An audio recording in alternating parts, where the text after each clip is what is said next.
Alright, so today we are singling out the Mercedes SLS AMG, keeping up the German theme this week.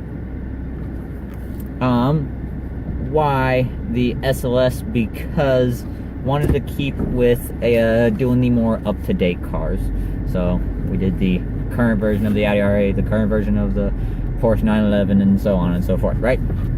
So might as well do the Merc, even though technically it's not in production anymore. It was replaced with the AMG GT, but that car is a little bit smaller, a little bit less powerful. Remember, the SLS is just bigger and better and better, right? The SLS is a very cool car, and it's actually fairly new, and actually ended production also fairly quick. Most cars nowadays have years and years and years of lifespan. Not many have really short lifespans, or at least they're bringing a lot of cars back. The SLS started only in, if I'm not mistaken, 2009, which I guess it is 2018. Ended production in 2015. It had a few one-offs, like little limited productions of cars and stuff after the main car went away, but that's only about between, I guess on model years, it's anywhere from like 6 to 7 years, because if it's 2015, it was probably released in 2015, but there's a chance it was released in 2014, things like that. So there's some leeway with the year or date it was been in production. Now, so a couple facts about the SLS AMG is it is 3,600 pounds, two-door rear-wheel drive, has a naturally aspirated V12, if I'm not mistaken. Might be a V8, pretty sure it's a V12. Making 540 horsepower-ish. A little bit, I believe it's like 530 and some change, but I believe it's just about 540. And roughly the same amount in torque.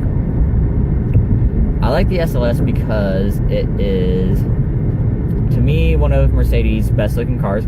It is the quintessential coupe, small two-door cabin, nice big long hood, almost kind of like an arrow shape, like it goes so far out.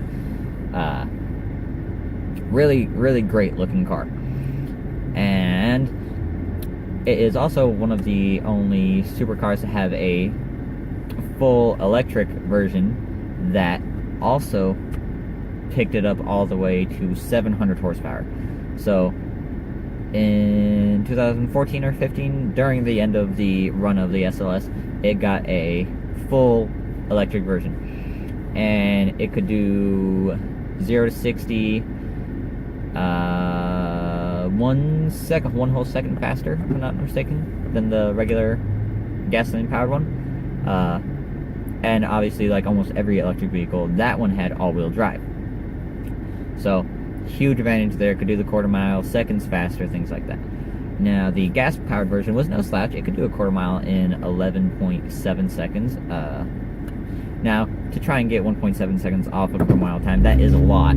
So, even though it's close to 10 seconds, it's a bit away. You need a lot more power to actually hit that 10-second quarter mile mark. But that doesn't mean it's not a cool car. Again, for any fans of Top Gear, one of my favorite challenge episodes was Jeremy driving the Mercedes AMG or SLS AMG Black Edition, which was a more raw version of the regular SLS, which is already a two-seater, almost, it's borderline, you could say, supercar. It's right up there, and it's also in the same price range of anywhere from $150,000 to $200,000. So it's got the price tag, and it's got the power and everything. It's got the looks. And the Black Edition lightened it up, gave it better braking, and just made it more a more visceral car. Had some weight reduction. I think it was around 100 so pounds. So it was a very, very cool car, and it's just a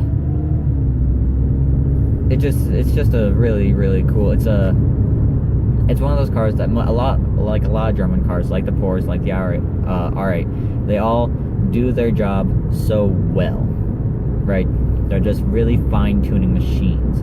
They're not necessarily, some might say that they don't have a lot of soul and things. They're not as outlandish as the Lamborghini, things like that. They don't have the huge amount of history as, say, Ferrari, but they still have all the good components. They all turn well. They all go in a straight line well. They do everything very well. And that's why I like all the German cars. They're all so good at what they do. They're just sometimes kind of forgotten. And Mercedes has always had an issue with reliability and stuff like that on some of its lesser models. So there is that. Might be a little off-putting of something like that.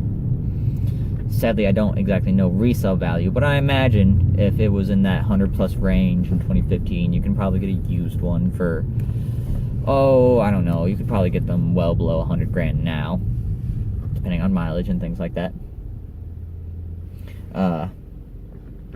But one of the coolest things about all these cars that I've done this week is that they are possible to drive right now if you want. If someone wanted the experience of driving a high-end German sports car, or even the Mustang that we did at the beginning of the week, you can go to,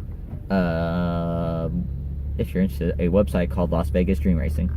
If you ever want to make a road trip, if you ever wanted to drive a supercar before you die kind of thing, there is a place in Las Vegas, if you're in the United States, called Dream Racing.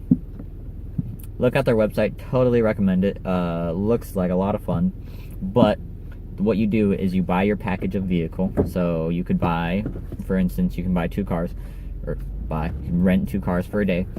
You get 12 laps of their racetrack, which equals out to, I believe, a half hour for the time, which doesn't seem like a lot, but the driving experience is so intense, there's so much adrenaline that it's worth it. And you can rent 2 cars, like they have the SLS AMG and the Audi R8 V10 Plus in a package together, so you get both. 12 laps split between them however you want, and you get to race the whole day with a driving instructor in your seat, so you can learn how to drive them the hardest, the fastest, that kind of thing. And I think that package is $500. So $500 to go have the time of your life for a day. I personally think it's worth it, especially for someone that is a car enthusiast. Like, that's almost like, I could almost see someone paying $1,000 for something like that, for someone that really wants that experience. And they have tons of different ones. They have your Lamborghinis, Porsches, BMWs, Camaros, Corvettes. They have a huge selection, a few McLarens, things like that. But I've always wanted to do the SLS because it's different than everything else. It's just no one has paid that much. It doesn't get as much attention as a lot of other vehicles. And same with the R8. It's still such a good vehicle, but it's kind of under the radar. So if you were to able to go to an event like that and you get proficient at driving the car, you could be the one passing up the person in the McLaren and things like that in a car that they go, whoa, what is that? And it's a Mercedes SLS. So that's why I feel like it deserves a bit more recognition. Of course, it's still a good car. Any car that is at that price tag is going to be great. I rate it at probably an 8, better than the Mustang. For me, it's a little less than the Audi R8, but still such a good car. It's such a sleek looking car. And the electric version is actually really cool that it has that. It is neat that if you want to have an EV car, you can. And it will still be wicked fast and everything. It won't have the range of most electric cars out nowadays, sadly. Batteries have just been going leaps and leaps and bounds better every year. So it's not going to get 350 miles or 300 miles like a Tesla Model 3 or anything like that. So you can't do that. But it'll still be wicked fast. It'll still be so quick.